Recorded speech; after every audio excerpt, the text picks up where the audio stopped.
shortly, but the potential #1 overall pick is under fire this morning on the eve of the NFL draft. In the middle of the night, offensive tweets from Josh Allen surfaced on social media. The former Wyoming quarterback acknowledged the tweets to ESPN's Stephen A. Smith late Wednesday night and apologized, saying he was young and dumb. Now, they no longer appear on the account. However, they did contain racial slurs, some other offensive language, according to reporting by Yahoo Sports. The tweets cited were sent in 2012 and 2013, way back when Josh was in high school. Right now, we want to go straight down to Dallas, where we find NFL insider Adam Schefter. Shefty, what does any of this mean this morning, draft morning?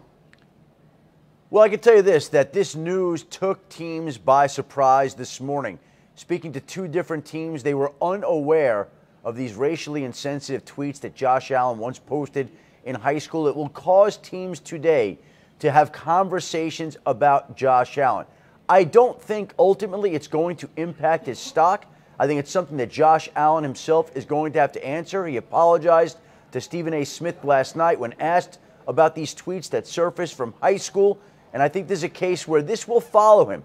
And this is something that will be on his record and his resume. And it's something that he will have to respond to over time. But let's be honest. These are tweets from high school. There are NFL football teams that are in the market for a quarterback. They want to go get a quarterback.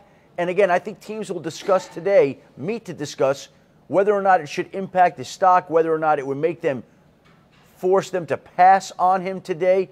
But I don't believe it's going to have a large impact on where Josh Allen is going to get drafted this evening.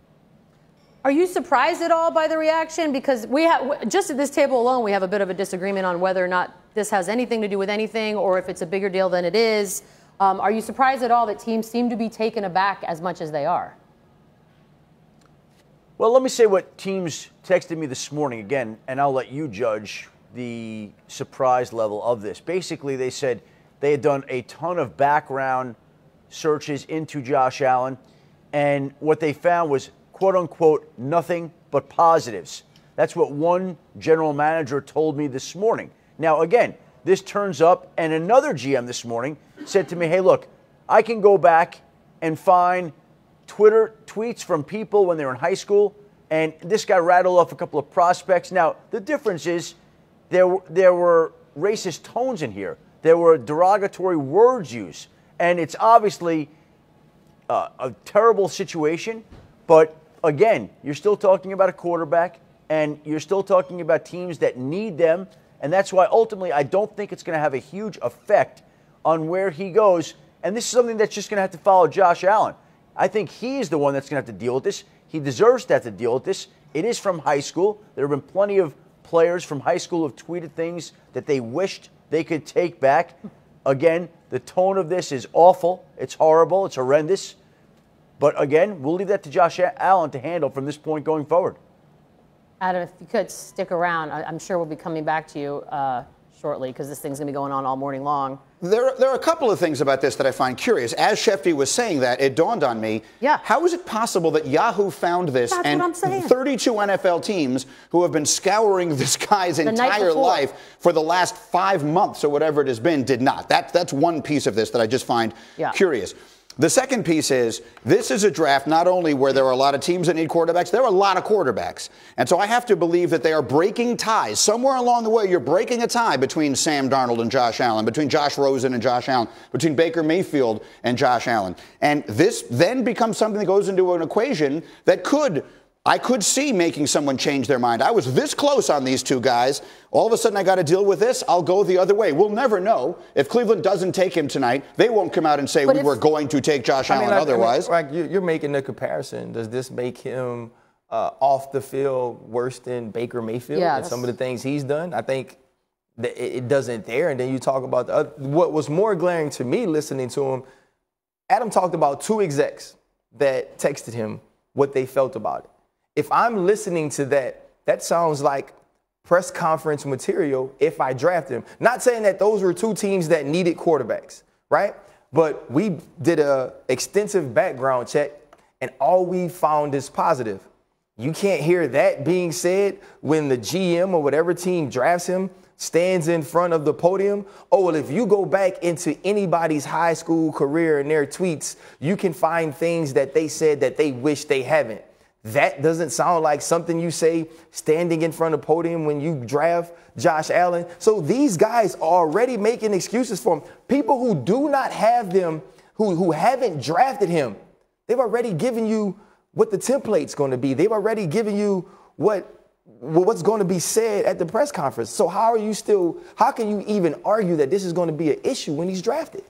So I'm going to give you the Cliff Notes version of what Ryan is saying and what Shefty is really saying. When you hear the terms, it won't affect his draft status. What that means is the people that are picking and drafting and evaluating it don't care as much. Mm-hmm. Because if the people did in ownership that looked more like us in ownership and in power, people would care. Okay. The next thing, when you say, and I'm just quoting, we'll say you can look back at anybody's tweets. Yeah, you can look back at anybody's tweets, but that don't mean that they were racially insensitive. Yes.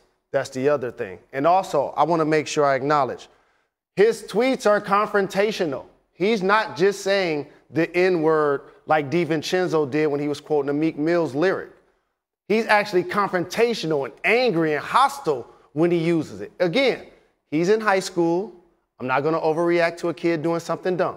But he was around 16 years old. Mm-hmm. You're old enough to drive at that point. So you should know things that you should not say and you should not tweet. And lastly, and not to be a hypocrite here, I stopped using the N-word for this exact conversation because I have friends that don't look like me, that I don't want them using the word. Absolutely. But I know what happened. Hip-hop, rap music became mainstream. And when it became mainstream, artists started to sell more records. When you go to the concerts, those lyrics are in the songs. People will regurgitate those lyrics. And they do it when we're not present. They're clearly not going to do it while we're present. So that's why I personally stopped using the word. So when people say that they're not going to be offended and it's not going to affect his draft status, it's because they know mainstream America looks more like Josh Allen, and a lot of those people feel like he did in these tweets. I mean, is it possible that the due diligence that's being done on these teams as they're looking into these kids and their pasts, and I mean, they only have so much of a past. They are young. Right.